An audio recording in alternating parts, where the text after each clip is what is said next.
Assalamualaikum warahmatullahi wabarakatuh. Sobat Ayu yang saya hormati, adik-adik mahasiswa yang saya cintai, jumpa lagi kita di eh, apa ini pertemuan mata kuliah ya, channel Safarudin Prasad. Hari ini kita akan membahas tentang algoritma genetika sebagai materi pertemuan ke-11 mata kuliah uh, Artificial Intelligence,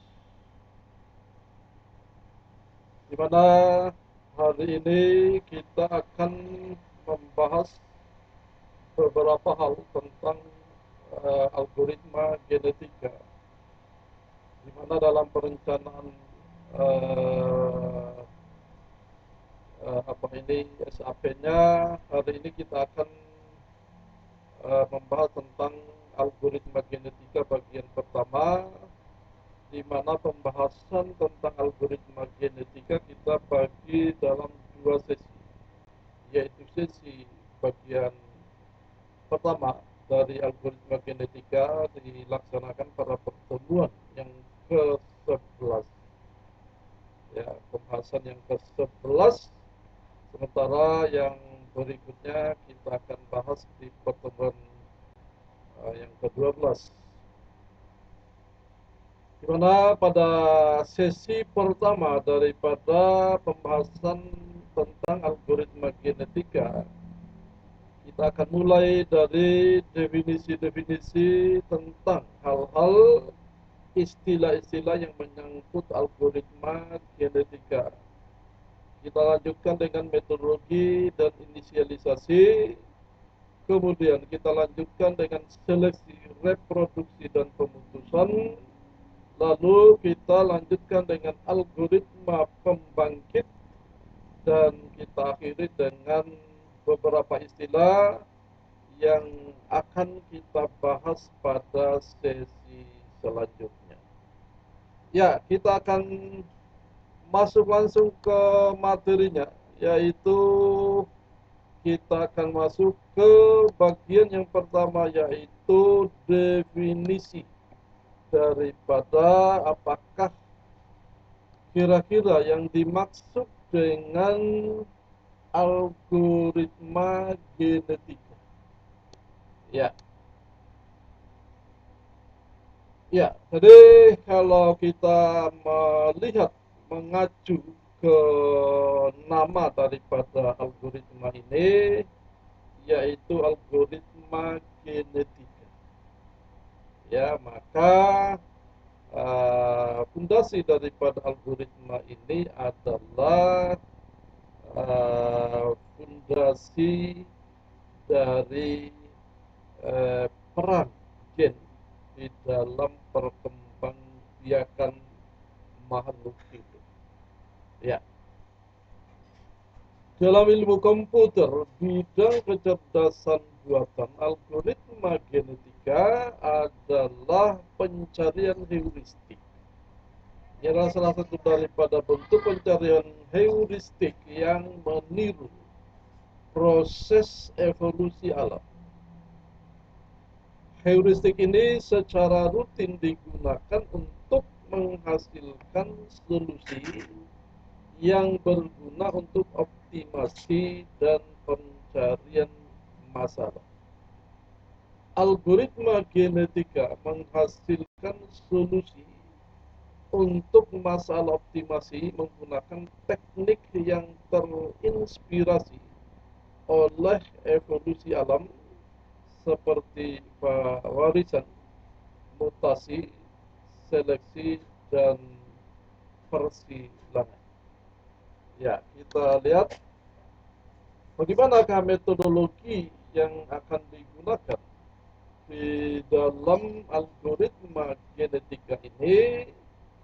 Ya, pertama-tama ya kita akan mengacu kepada konsep evolusi alam, di mana perkembangbiakan makhluk hidup itu bermula dari sebuah perkawinan, ya, perkawinan sila, ya.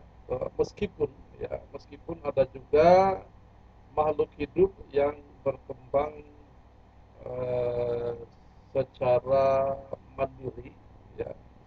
Kalau tidak salah seperti misalnya amuba itu berkembang tanpa sebuah atau tanpa melewati sebuah perkawinan. Ya, tetapi yang kita maksud di sini adalah perkembangbiakan yang didasari bahwa dari eh, pertumbuhan gen-gen, perkembangan gen-gen hasil daripada eh, sebuah perkawinan sila. Bagaimana cara kita meniru? Bagaimanakah metodologi ini meniru pola, meniru cara bagaimana makhluk hidup berkembang? Pertama-tama adalah di sini diperkenalkan sebuah istilah yang disebut dengan populasi. Ya, di mana populasi di dalam evolusi alam, di sini kita kita sebut sebagai kita samakan, ya, kita samakan dengan kromosom, ya, kromosom atau genotype atau daripada genom, ya. Jadi populasi string itu adalah istilah daripada yang pertama, itu kita samakan atau kita ambil dari istilah kromosom, ya, atau genotype yang mengkodekan solusi calon. Di sini disebut sebagai individu atau makhluk atau fenotype untuk masalah optimasi berkembang. Ya, saat ini berkembang, ya, cukup pesat, ya, berkembang cukup pesat, dan itu menuju ke solusi yang lebih baik, ya. Bagaimanakah implementasi daripada genetik algoritma ini? Ya, pertama,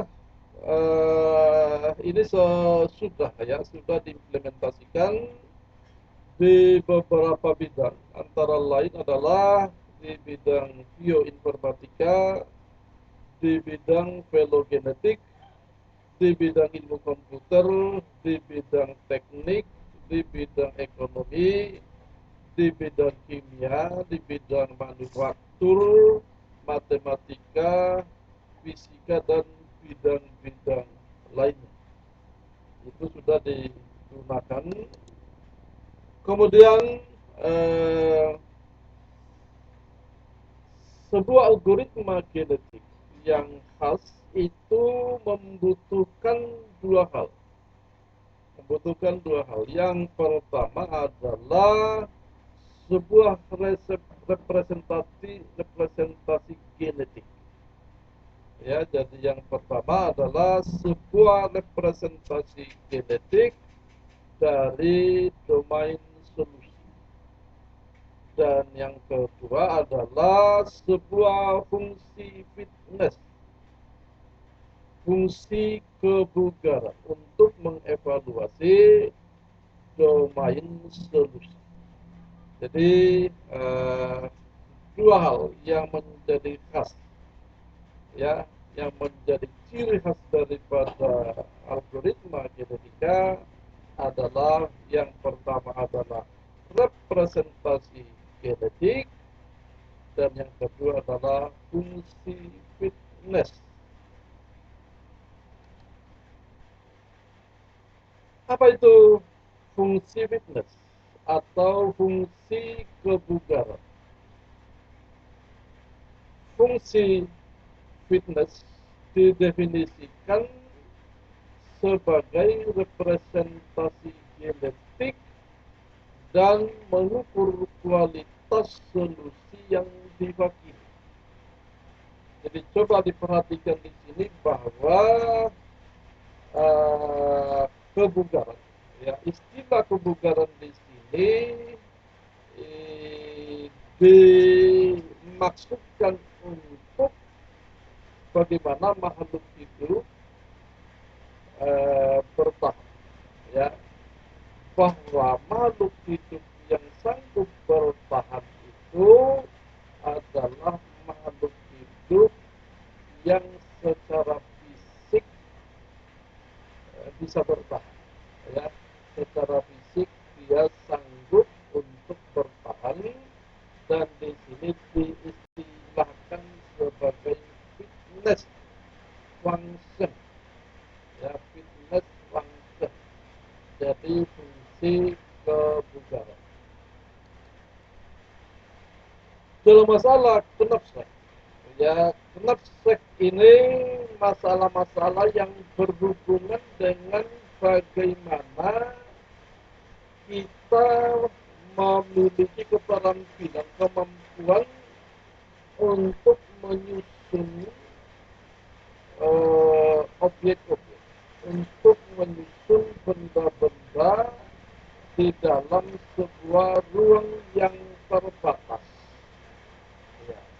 Jadi knapsack ini adalah istilah, masalah knapsack ini adalah istilah yang digunakan untuk mengacu kepada kemampuan menyusun, ya, kemampuan meletakkan benda-benda di dalam ruang terbatas dengan semaksimal mungkin. Ya, jadi makin banyak benda yang kita bisa susun dan dimuat di ruangan tersebut, itu makin merupakan solusi yang paling bagus. Ya, itu yang disebut dengan masalah knapsack. Ya. Kemudian representasi daripada knapsack ini, ya, artinya bahwa, ya, ini kita masih mengacu kepada nilai-nilai bit, ya, kita mengacu kepada nilai atau array daripada bit, yaitu angka 0 dan angka 1. Ya. Di mana angka 0 itu menunjukkan bahwa, ya, menunjukkan bahwa sesuatu atau benda itu tidak dapat dimasukkan ke dalam katakanlah ruang, ya, ke dalam ruang tempat dia akan ditampung, dimasukkan, ya. Sementara angka 1 itu menunjukkan bahwa dia bisa, ya, dia bisa. Jadi misalnya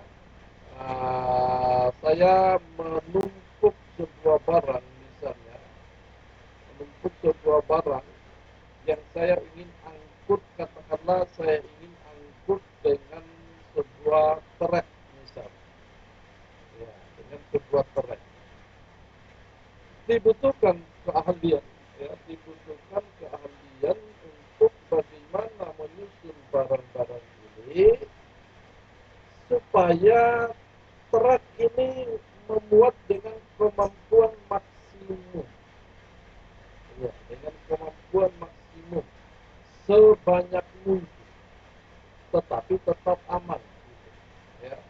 Jadi sebanyak mungkin tetapi tetap nyaman, ya. Jadi itu yang disebut dengan istilah knapsack.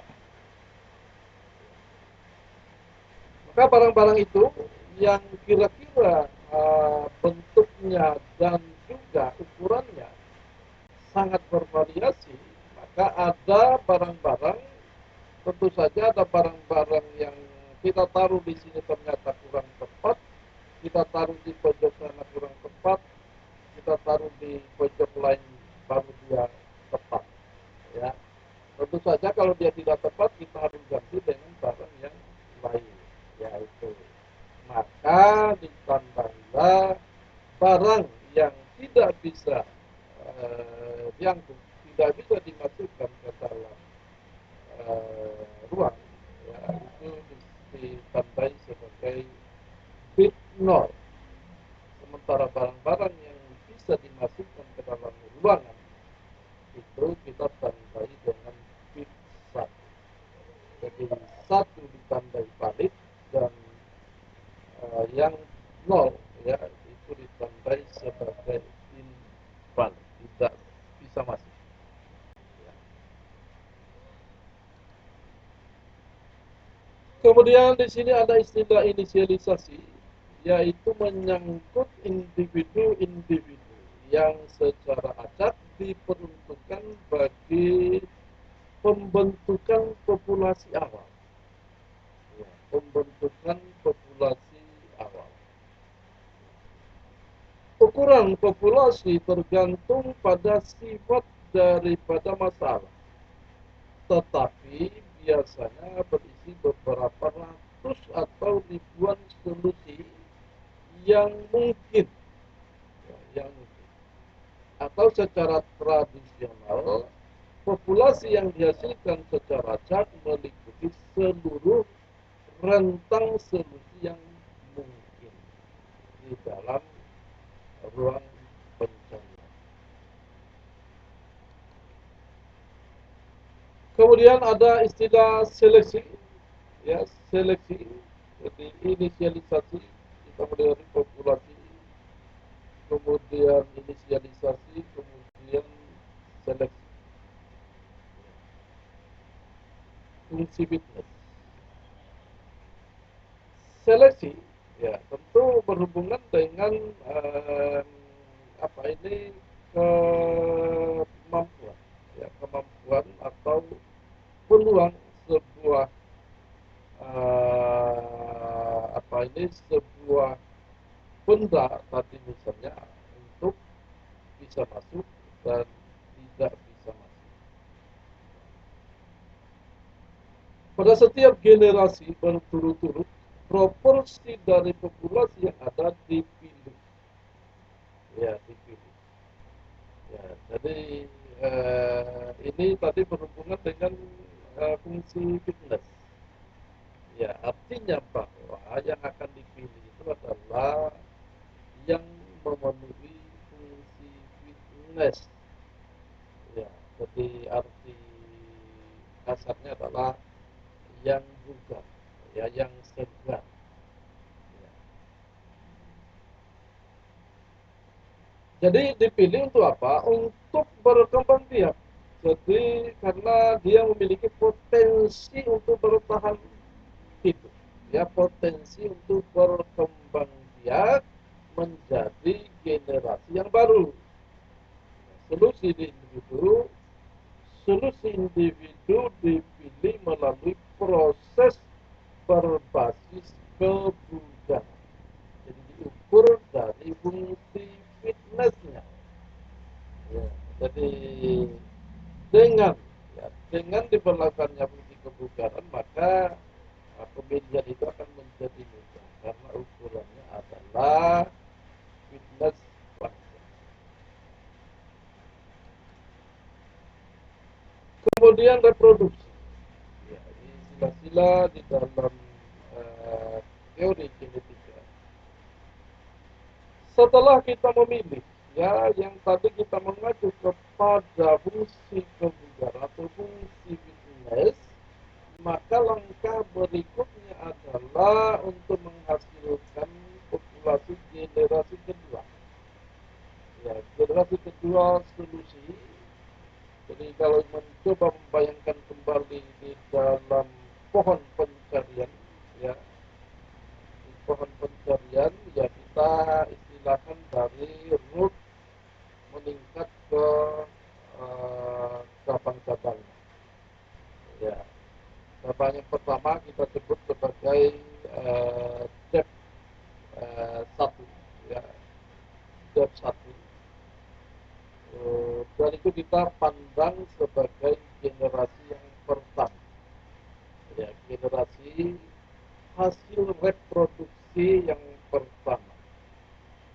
kemudian dia bercabang lagi ke depth yang kedua, maka itu kita pandang sebagai generasi hasil reproduksi yang kedua.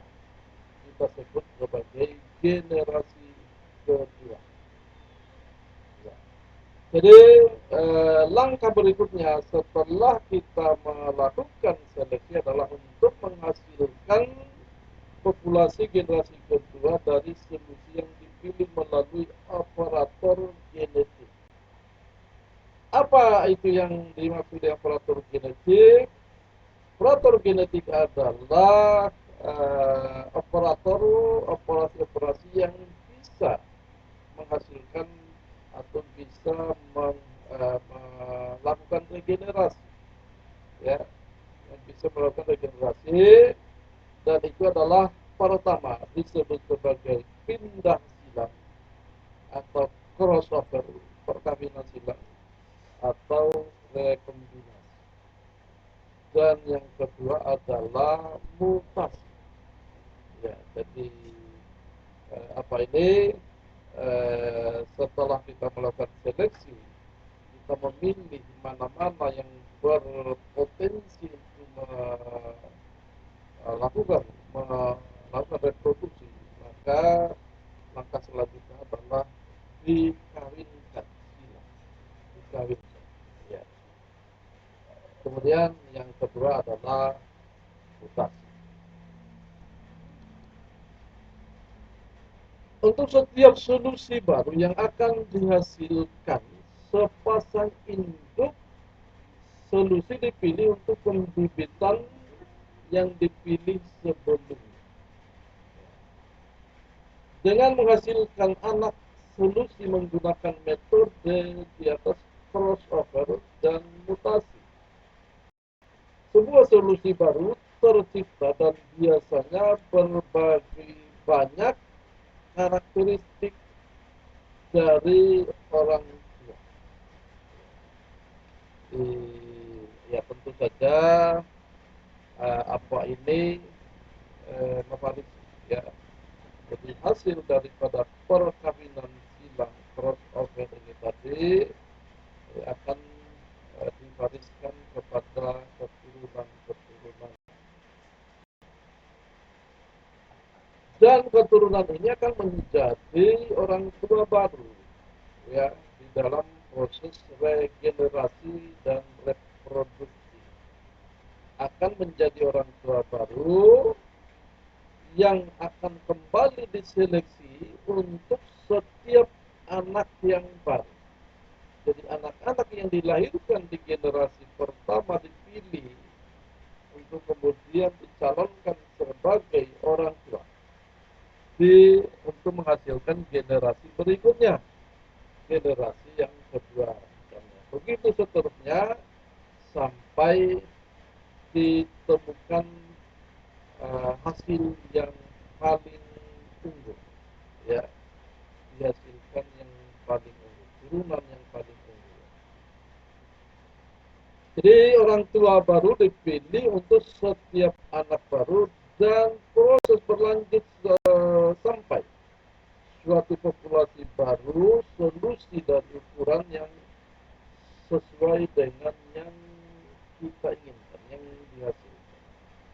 Meskipun reproduksi metode yang didasarkan pada penggunaan dua orang tua lebih biologis terinspirasi, ya, lebih terinspirasi biologi, beberapa penelitian menunjukkan bahwa lebih dari dua orang tua menghasilkan kromosom yang lebih berkualitas.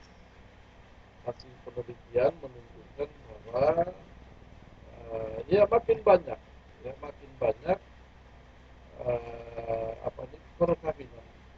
perkawinan silang yang dilakukan, maka kita akan berpeluang atau memiliki peluang yang lebih besar untuk mendapatkan bibit unggul. Kemudian ada lagi istilah yang disebut dengan pemutusan. ya, pemutusan. Proses generasi ini akan terus berlangsung, akan terus berulang sampai suatu kondisi terminasi telah tercapai. Ya. Kondisi umum, sebuah pencarian solusi akan dihentikan jika pertama sebuah solusi ditemukan yang memenuhi kriteria minimum. Yang kedua, tercapainya jumlah generasi yang tepat. Yang ketiga, tercapainya alokasi anggaran, ya, perhitungan waktu dan uang. Ya, ini karena kita memiliki batasan-batasan, ya, sehingga sesuatu pencarian itu bisa terhenti karena ter,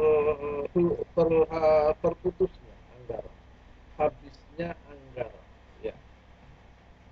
Kemudian tercapainya solusi fitness tertinggi sehingga iterasi berturut-turut tidak lagi memproduksi hasil yang lebih baik.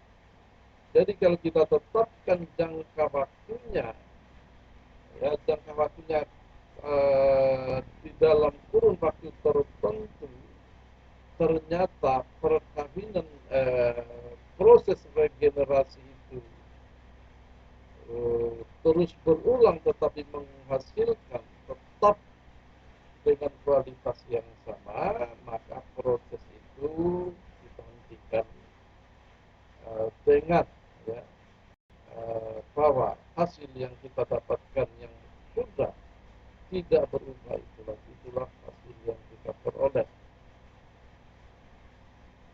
Kemudian ditemukannya solusi berdasarkan pedoman pengecekan.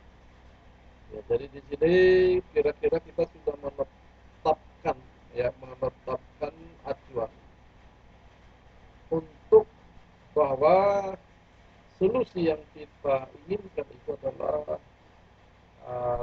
seperti ini, seperti itu, dan seperti itu. Kita sudah tetapkan ketentuan yang tadi mungkin disebut sebagai kriteria minimum, ya, ya, sudah disebutkan sebagai kriteria minimum bahwa itu solusi telah ditemukan atau kondisi terminasi kita peroleh dengan kombinasi, ya, dengan kombinasi dari apa ini syarat-syarat yang sudah dipenuhi, yang sudah disebutkan tadi, ya, urutan pertama, kedua, ketiga sampai dengan kelima dikombinasikan, ya, mungkin atau boleh jadi kita temukan kombinasi dari kelimanya atau beberapa itu adalah solusi yang kita harapkan. Kemudian bagaimana algoritma pembangkit? Ya, jadi kita berbicara tentang regenerasi, kita berbicara tentang populasi yang baru. Nah, bagaimanakah ini bisa didapatkan? Ya,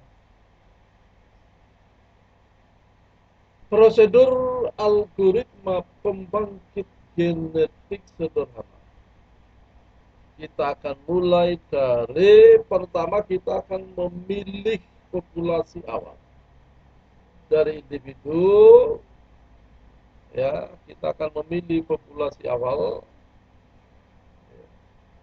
Jadi dikumpulkan semua populasi yang kita tadi sudah mengacu kepada kebugaran, ya. Jadi kita kumpulkan populasi-populasi, kemudian diseleksi, dipilih, dievaluasi tentang fitness, ya, tentang kebugaran. Kemudian muncullah setelah kita mendapatkan katakanlah populasi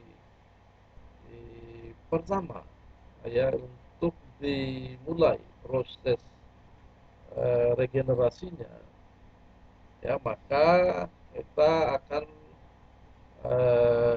tentukan, ya kita akan tentukan kira-kira kapan kita akan berakhir, kapan proses ini yang terus menerus ini kita akan akhir, ya kita akan akhiri, maka kita tentukan, ya, kita tentukan.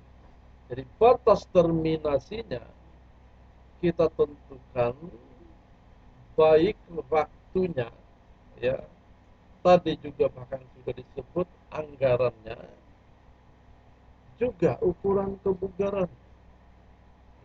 Jadi syukur-syukur kalau misalnya kebugaran yang kita inginkan kita bisa capai di waktu yang sudah ditetapkan, dan juga bisa dicapai dengan anggaran yang sudah disediakan. Ya, kemudian eh, jadi pertama, ya dimulainya proses reproduksi kita mulai dari kita pilih individu tadi, kemudian ya setelah dipilih kemudian dia berkembang biak, ya sehingga kita peroleh individu yang baru, ya individu yang baru diperoleh dari proses persilangan dan mutasi. Kemudian setiap individu baru yang dihasilkan dari persilangan maupun mutasi itu dievaluasi lagi kebugaran. Kemudian kita pilih lagi yang sesuai, yang memenuhi syarat kebugaran. Kemudian eh, kalau kalau ternyata eh, kebugaran yang kita inginkan itu tidak ditemukan, ya kalau tidak ditemukan, ya berarti harus diulang proses. Jadi artinya bahwa kebugaran yang kita pilih pertama, ya populasi yang kita pilih pertama di generasi berikutnya sudah tidak memberikan solusi. Artinya bahwa pemilihan tidak tepat. Ya, berarti proses harus diulang. Ya. Kenapa dia harus diulang? Supaya generasinya tidak putus. Ya, artinya tetap kita mengharapkan adanya solusi. Ya.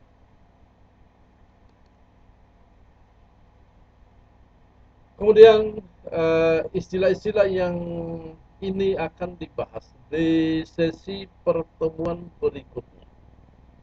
Ya, istilah-istilah yang akan dibahas eh, secara teknis. Ya, secara teknis.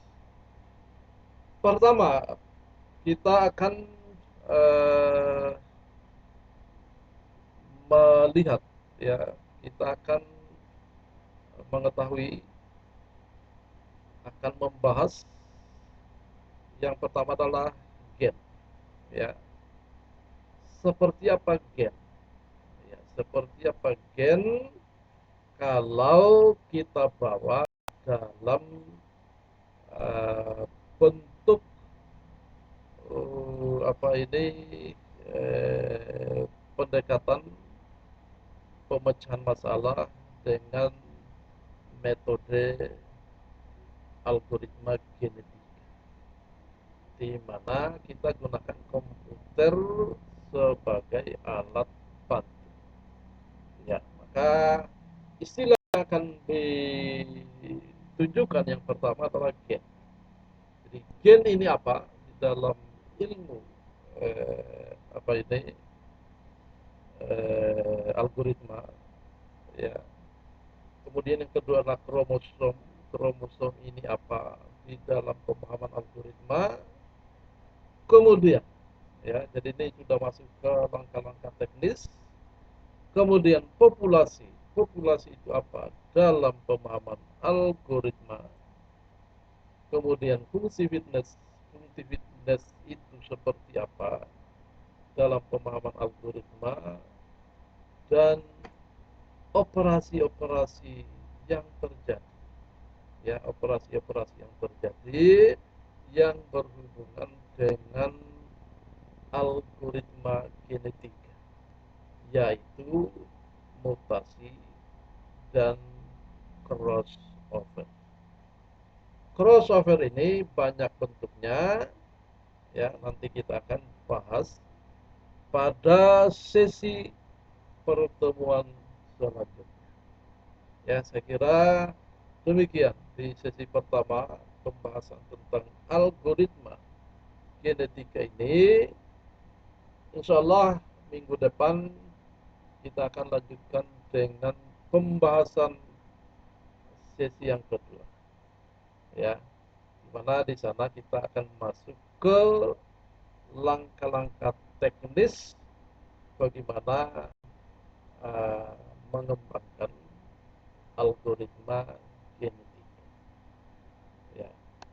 Jadi itulah yang saya bisa sampaikan hari ini.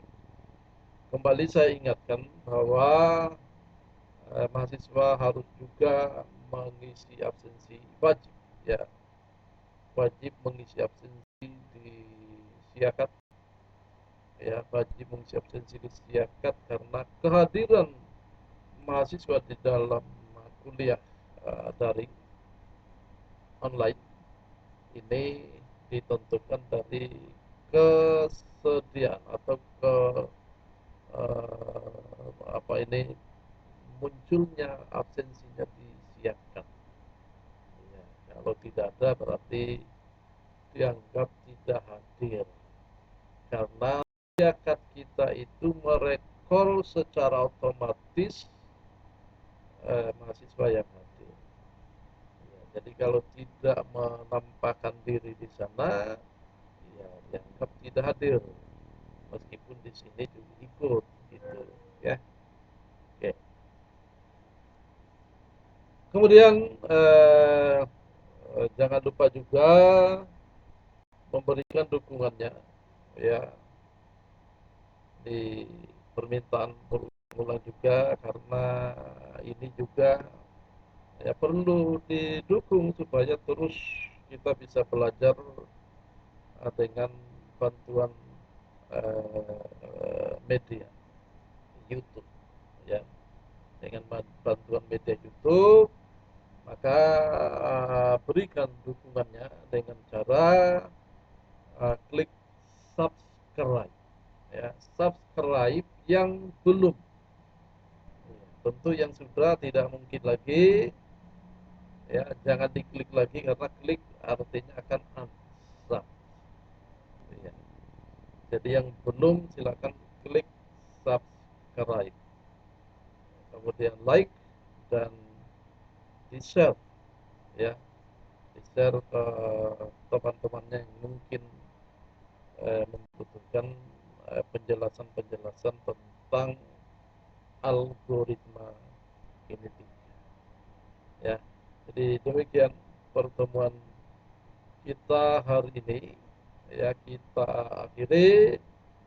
Billahi taufiq wal hidayah, wastabiqul khairat, wassalamualaikum warahmatullahi wabarakatuh.